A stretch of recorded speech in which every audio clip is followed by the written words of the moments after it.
CP Expertsലേക്ക് എല്ലാവർക്കും സ്വാഗതം. ഇന്ന് എൻ്റെ കൂടെയുള്ളത് മലയാള സിനിമയിലെ ഏറ്റവും കൂടുതൽ ഹിറ്റ് ചിത്രങ്ങൾ സമ്മാനിച്ചിട്ടുള്ള ഒരു കോംബോയാണ്. അവരെ നിങ്ങൾക്ക് മുമ്പിലേക്ക് പരിചയപ്പെടുത്താൻ പോകുന്നതിന് മുമ്പ് നിങ്ങൾക്ക് എല്ലാവർക്കും കണ്ടു തന്നെ അറിഞ്ഞിട്ടുണ്ടാവും. എന്നാലും ഞാൻ പരിചയപ്പെടുത്തുകയാണ്. വിനീത് ശ്രീനിവാസൻ, കോംബോ എന്ന് പറയാൻ പറ്റില്ല, കോംബോ ആയിട്ട് ഞങ്ങളുടെ രണ്ടാമത്തെ പടമാണ്. എന്നിരുന്നാൽ പോലും ഇനിയുള്ള പടങ്ങളൊക്കെ ഒരു ഹിറ്റ് കോംബോ ആയിട്ട് ചെയ്യാൻ പറ്റില്ല. അങ്ങനെ പറഞ്ഞിരിക്കുന്നു എനിക്ക് തോന്നുന്നത്. ഞാൻ എന്റെ കംഫോർട്ട് സോൺ ഇട്ട് വെളി പോകുന്നില്ല എന്നല്ല പറഞ്ഞു ശരിക്കും. സോ എനിക്ക് ആദ്യം ചോദിക്കാനുള്ളത്, 2-3 ദിവസങ്ങളായിട്ട് നിങ്ങൾ ഇവിടെയാണെന്ന് എനിക്ക് അറിയാം. ഇവിടെ വെച്ചിട്ടുണ്ടെങ്കിൽ ഇതുമായി ബന്ധപ്പെട്ട ഇന്റർവ്യൂ നടക്കുന്നതല്ല അറിയുന്നുണ്ടോ?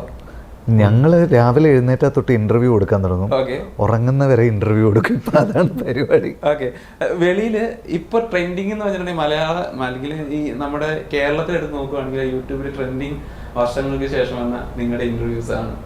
അതിനെപ്പറ്റി ആരെങ്കിലും പറഞ്ഞറിയുന്നുണ്ടോ? അത് ഞങ്ങളുടെ ഇന്റർവ്യൂസ് അല്ല, ഞങ്ങളുടെ കൂടെ ഒരുത്തം വന്നിട്ടുണ്ടായിരുന്നു, ധ്യാനും ബേസിലും. ഞങ്ങൾ 4 പേരും കൂടെയുള്ള സാധനം ആണ് പോയിട്ടുള്ളത്.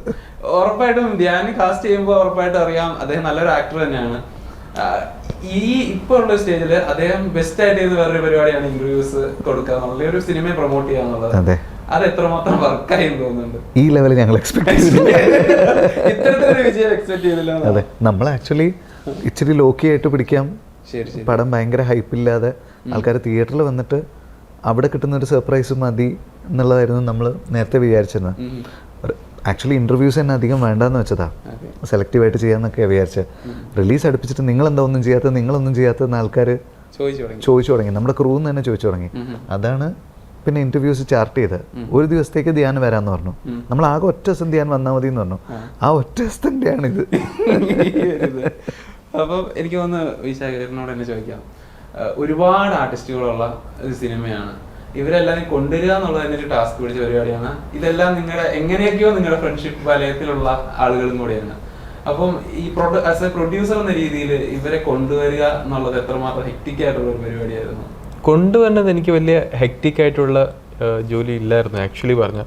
കാരണം വിനീത് ഇപ്പോൾ സ്റ്റാർ കാസ്റ്റ് പറഞ്ഞപ്പം എല്ലാം എനിക്ക് ഒരു കംഫർട്ടബിൾ ഉള്ള ആൾക്കാർ അല്ലെങ്കിൽ എനിക്ക് അപ്രോച്ച് ചെയ്യാൻ പറ്റുന്ന ആക്ടേഴ്സ് ആയിരുന്നു. അപ്പം ഇവർക്കെല്ലാം ഡയറക്റ്റായിട്ട് ഞാൻ ഡീൽ ചെയ്യണത് പേഴ്സൺ ടു പേഴ്സണാണ്.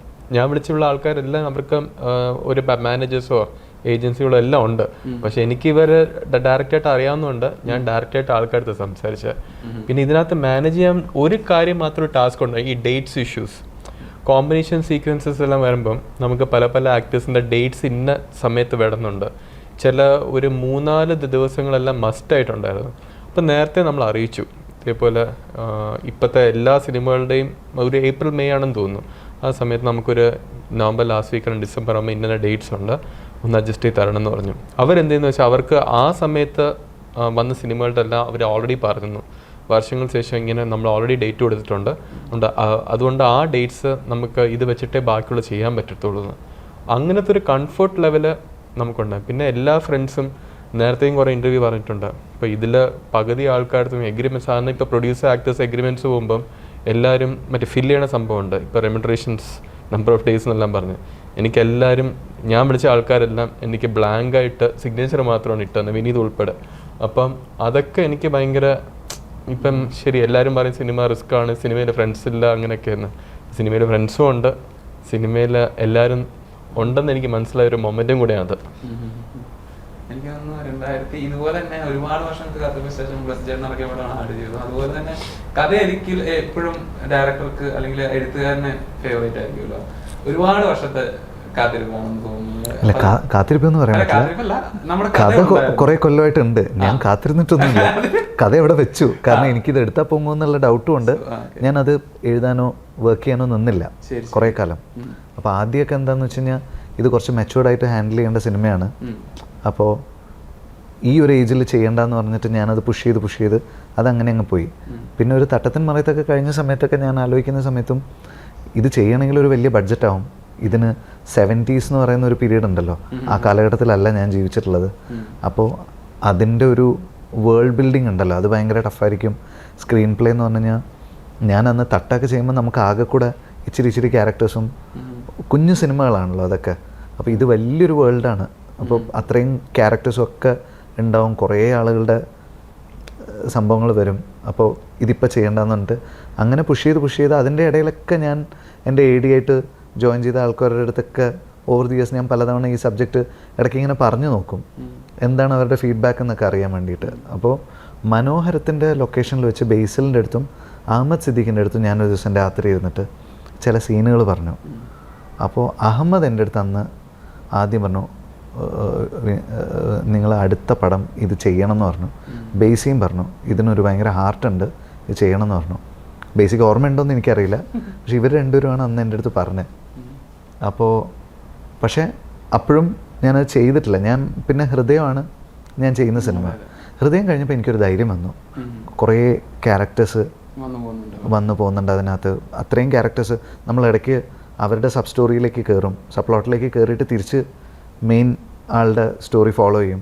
അപ്പോഴൊന്നും ആളുകളുടെ ഒരു ഇൻട്രസ്റ്റ് വിട്ടു പോവാതെ അത് പിടിച്ചു നിർത്താൻ പറ്റുന്ന രീതിയിൽ ഒരു പടം ചെയ്യാൻ പറ്റി. അപ്പോൾ അത് തിയേറ്ററിൽ നന്നായിട്ട് വർക്ക് ആയപ്പോഴാണ് ഒരു കോൺഫിഡൻസ് വന്നു, ഓക്കെ ഇനി കൈവച്ച് നോക്കാം. അങ്ങനെ കൈവച്ച് നോക്കുമ്പോൾ പറഞ്ഞു 70s ബിൽഡ് ചെയ്യാന്നുള്ളൊരു ടാസ്ക് ഉണ്ടെന്ന് പറഞ്ഞല്ലോ. അതെ അതെ. അപ്പം പ്രൊഡ്യൂസർ എന്ന രീതിയിൽ 40 ദിവസം കൊണ്ട് ഇത്ര ആർട്ടിസ്റ്റുകൾ ഒന്നിച്ചിട്ട് ഒരു പടം തീർക്കാന്ന് പറഞ്ഞിട്ടുണ്ടെങ്കിൽ ഈ പറഞ്ഞ പോലെ നമ്മളിപ്പോൾ ആലോചിക്കുകയാണെങ്കിൽ എനിക്ക് ഈ പ്രായത്തിൽ നടക്കില്ല എന്നുള്ളത് മാറ്റിവെക്കുക തന്നെയാണ് മാർഗമുള്ളൂ. സോ ആ ഒരു ടാസ്ക് പ്രൊഡ്യൂസർ സൈഡിൽ എങ്ങനെ ഹാൻഡിൽ ചെയ്ത്? കാരണം ഈ സെറ്റ് വർക്കുകളും കാര്യങ്ങളും ചെന്നൈയിൽ പോയിട്ടില്ല എന്നാണ് പറഞ്ഞത് അല്ലേ? അതെ, ഫുള്ള് ഇവിടെ തന്നെ. അപ്പൊ ഈ പ്രാവശ്യത്തെ പരാതി തീർന്നല്ലോ, ഈ പ്രാവശ്യം ചെന്നൈയിലൊക്കെ പോയിട്ടില്ല. പക്ഷെ മദ്രാസ് പടത്തിലുണ്ടല്ലോ, അതുകൊണ്ട് തന്നെ വിടൂല, ഞാനും നിർത്തൂല.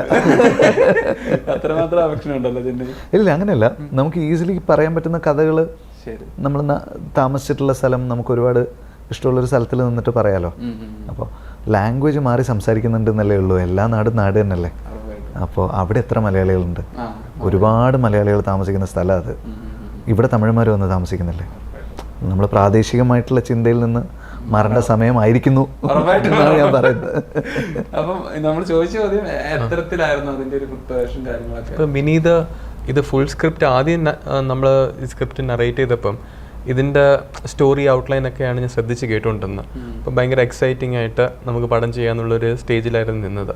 അപ്പോൾ അന്ന് നമ്മൾ ഒരു എസ്റ്റിമേറ്റ് അല്ല, വിനീത് തന്നെ എൻ്റെ അടുത്ത് പറഞ്ഞു നമ്മൾ കഴിഞ്ഞ പടത്തിൻ്റെ അത്രയും ബഡ്ജറ്റ് പോലും ആവില്ലെന്ന് തോന്നുന്നു.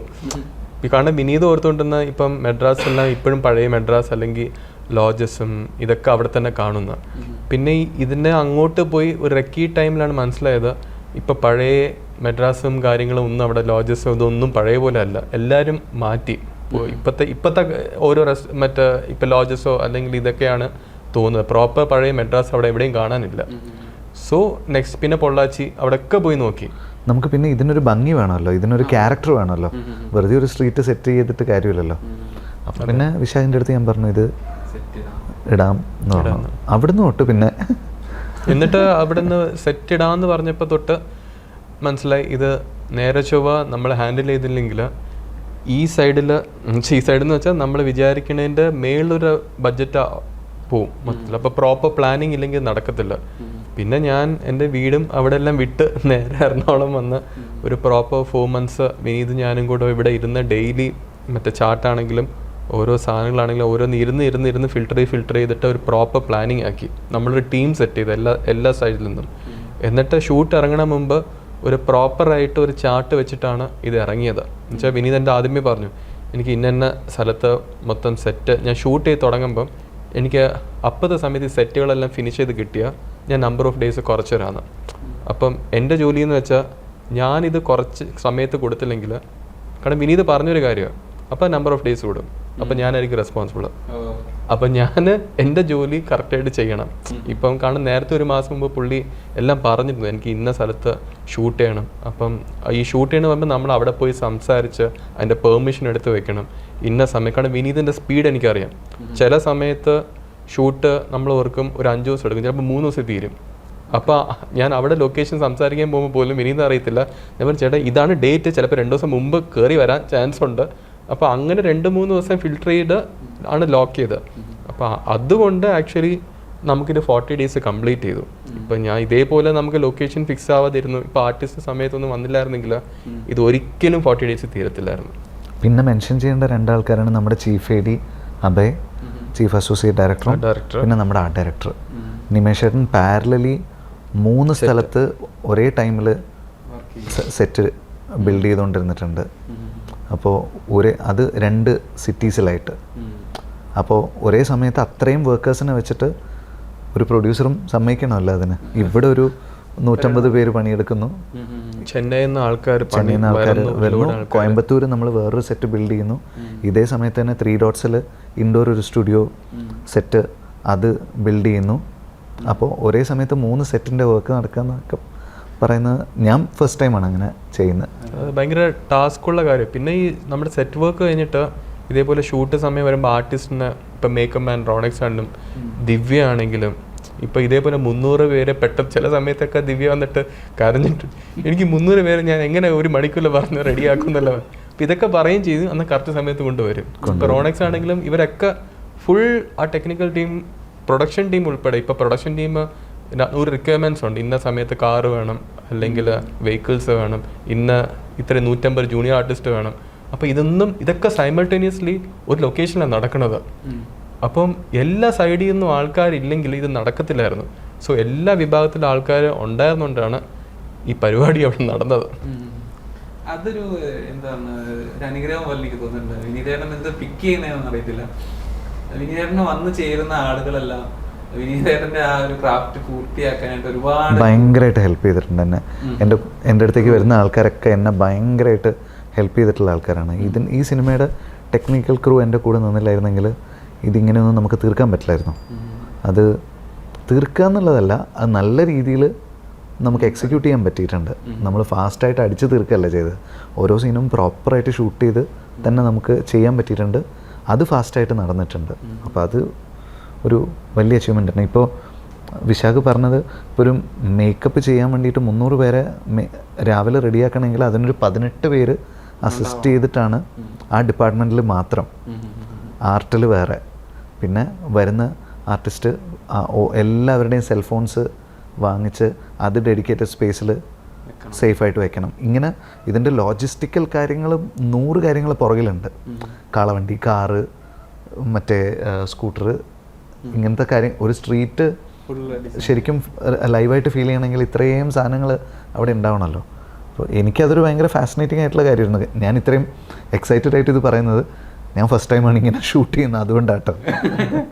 ഉറപ്പായിട്ട് എനിക്ക് തോന്നുന്നു പോസ്റ്റുകളാണേലും അതുപോലെ തന്നെയായിരുന്നു. ഓരോ ഇൻസ്റ്റാഗ്രാം പോസ്റ്റുകൾ വരുമ്പോഴും സംതിങ് വലിയൊരു അച്ചീവ്മെന്റ് പോലെ തന്നെയാണ് നമുക്ക് കാണുമ്പോൾ. യെസ്, ഈ അച്ചീവ് ആ ഒരു സാധനം നമുക്ക് ഫീൽ ചെയ്യുന്നുണ്ടായിരുന്നു. സിനിമ അതുപോലെ വിജയമാട്ടെ തന്നെയാണ് ഉള്ളി എന്നുള്ള ആഗ്രഹവും. Thank you. അപ്പം എനിക്ക് പിന്നീട് ചോദിക്കാനുള്ളത്, ഇത്രയും ആർട്ടിസ്റ്റുകളുണ്ട്, ഇവരൊക്കെ നമ്മുടെ കൂട്ടത്തിൽ ഈ പറഞ്ഞ പോലെ തന്നെയാണ്. എനിക്ക് വന്നു ചേർന്നവരൊക്കെ എനിക്ക് ഒത്തിരി ഉപകാരം ചെയ്യണമെന്ന് പറഞ്ഞു. അതുപോലെ തന്നെ തിരിച്ച് ഉപകാരം ചെയ്തിട്ടുള്ളവർ തന്നെയാണ് വീണ്ടും ഈ സിനിമയിൽ കറങ്ങി തിരിഞ്ഞൊക്കെ വരുന്നത്. സോ അന്നത്തെ അവരും ഇന്നത്തെ അവരുടെ തമ്മിലുള്ള ഒരു വ്യത്യാസം എന്താണ് ശരിക്കും? സ്വഭാവത്തിനൊന്നും ഒരു വ്യത്യാസം വന്നിട്ടില്ല. അന്നത്തെ ആൾക്കാരൊക്കെ ഇപ്പോഴും അതുപോലെയൊക്കെ തന്നെയാണ്. പക്ഷേ ആക്ടിങ് വൈസ് അവരുടെയൊക്കെ എക്സ്പീരിയൻസ് ഭയങ്കരമായിട്ട് ഇമ്പ്രൂവ് ചെയ്തിട്ടുണ്ട്. ആരോടും ഇപ്പോൾ പഴയ പോലെ ഒന്നും പറയണ്ട, സീൻ എടുത്ത് കൈ കൊടുത്തു കഴിഞ്ഞാൽ അവർ ചെയ്തോളും. നമുക്ക് എന്തെങ്കിലും കറക്ഷൻ ഉണ്ടെങ്കിൽ അവരുടെ അടുത്ത് അത് കമ്മ്യൂണിക്കേറ്റ് ചെയ്താൽ മാത്രം മതി. നേരത്തെയൊക്കെ ഇപ്പം മലർവാടിയൊക്കെ ഞാൻ ചെയ്യുന്ന സമയത്ത് ഇരുന്ന് നമ്മൾ റിഹേഴ്സൽ എടുത്ത് എന്നിട്ടൊക്കെയാണ് നമ്മൾ ഷൂട്ട് ചെയ്യുന്നത്. ഇപ്പം അതൊന്നുമില്ല. നേരെ വന്നു കഴിഞ്ഞാൽ എല്ലാവർക്കും ജോലി അറിയാം. അപ്പോൾ ആർക്കും വേണ്ടിയിട്ടൊരു ഒരു ടൈം എന്ന് പറയുന്ന ഒരു സംഭവമില്ല. സ്ട്രെയിറ്റ് നമുക്ക് ഷൂട്ടിലേക്ക് തന്നെ പോവാം. അത്രയും എക്സ്പീരിയൻസ് ആയി. ഇപ്പോൾ അജു ആലോചിച്ച് നോക്ക്, എത്ര പടങ്ങൾ ചെയ്തു. ധ്യാൻ ഇപ്പം അജുവിൻ്റെ അടുത്തെത്തും. ആ സ്പീഡിലാണ് ധ്യാൻ പടങ്ങൾ ചെയ്തുകൊണ്ടിരിക്കുന്നത്. അജുവാണ് ഏറ്റവും കൂടുതൽ സിനിമകൾ നമ്മുടെ കൂട്ടത്തിൽ ചെയ്തിട്ടുള്ളത്. അപ്പോൾ ധ്യാൻ അങ്ങോട്ടേക്കാണ് പോയിക്കൊണ്ടിരിക്കുന്നത്. പിന്നെ ഭഗത്, ഹരി, ശ്രാവൺ ഇവരൊക്കെ പല പല സിനിമകളായിട്ട് ചെയ്തുകൊണ്ടിരിപ്പുണ്ട്. പിന്നെ ഹൃദയത്തിൽ അശ്വത്ത്, കലേഷ്, നീരജ്, നീത, കല്യാണി, പിന്നെ ബൈജി മഹേന്ദ്ര സാറ്, അദ്ദേഹത്തിൻ്റെ കൂടെ ഞാൻ ഫസ്റ്റ് ടൈമാണ് വർക്ക് ചെയ്യുന്നത്. അദ്ദേഹം 40 വർഷം മുമ്പ് മെർലാൻഡിലൊരു സിനിമയിൽ അഭിനയിച്ചിട്ടുണ്ട്. അപ്പോൾ ഇത്രയും വർഷം കഴിഞ്ഞിട്ട് അദ്ദേഹം, പിന്നെ ആരൊക്കെയാ, TSR, ഞാൻ കുറേ 130 ആർട്ടിസ്റ്റ് ഉണ്ട്. അപ്പം നമ്മൾ പിക്ക് ചെയ്യാൻ പോയ ആക്ച്വലി ദീപക്. അപ്പം മലയാള സിനിമ ഒരു കാലത്ത് പാട്ടുകളിലൂടെ അറിയപ്പെട്ടിരുന്ന സിനിമകളൊക്കെ തന്നെയാണ് നമ്മുടെ. കുറച്ചിടെയായിട്ട് അതിന് കുറച്ചൊക്കെ മാറ്റം വന്നിട്ടുണ്ട്. പാട്ടുകൾ വളരെ കുറവാണ്. പക്ഷേ അതിൽ നമ്മൾ ഒട്ടും നിരാശപ്പെടുത്താത്ത ഒരാളാണ് വിനീത് ശ്രീനിവാസൻ. ഒരു ഒരു ഒരു ഒരു ഒരു ഒരു കൊട്ട പാട്ടുകൾ ആ പാട്ടുകളെല്ലാം എനിക്ക് ഹൃദയമൊക്കെ ഇറങ്ങിയപ്പോൾ പെട്ടെന്ന് നമുക്ക് കണക്ട് ആയിരുന്നു. കേട്ട് ഉടനെ തന്നെ നമുക്ക് വർക്കായി പാട്ടുകൾ. പക്ഷെ ഈ പാട്ട് ഏതോ ഇന്റർവ്യൂ പറഞ്ഞ പോലെ കേട്ട് കേട്ട് ആൾക്കാരുടെ തലയിൽ കയറും എന്ന് പറഞ്ഞ പോലെ തന്നെ ഇപ്പൊ ഇതിങ്ങനെ ഇവിടെ വന്നിരുന്നപ്പോഴും അതുപോലെ ഒക്കെ ഇങ്ങനെ തലക്കൂടെ പോവാണ്. സോ ഇത്തരം പാട്ടുകൾ നടക്കുക അല്ലെങ്കിൽ കഥയെ അങ്ങനെ ചിത്രീകരിക്കുക എന്നുള്ള ഒരു ഐഡിയ അതെങ്ങനെയാണ്?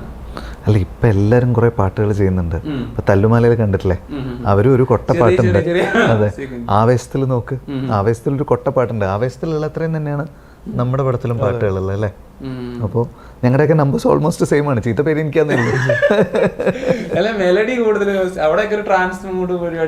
അല്ല, അത് പൊളിയാണ്. നമ്മുടേത് കുറച്ചുകൂടെ മെലോ ആണ്, കാരണം നമ്മുടെ സിനിമയുടെ നേച്ചർ അതാണ്.